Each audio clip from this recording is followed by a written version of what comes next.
Olá a todos, bem-vindos de volta ao canal Carinfo.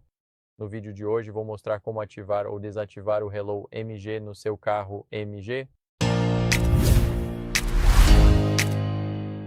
Então, estou em um MG S5 EV e aqui, como vocês podem ver, podemos ir até configurações.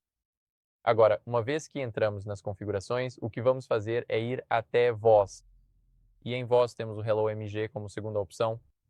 Bem, vamos clicar neste botão e agora está ativado. Podemos dizer Hello MG e, Como posso ajudá-lo a... como vocês podem ver, funciona perfeitamente.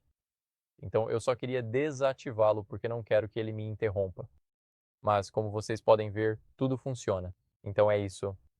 Obrigado por assistirem, pessoal. Se vocês gostaram deste vídeo, não deixem de curtir, se inscrever e comentar e vejo vocês no próximo. Tchau!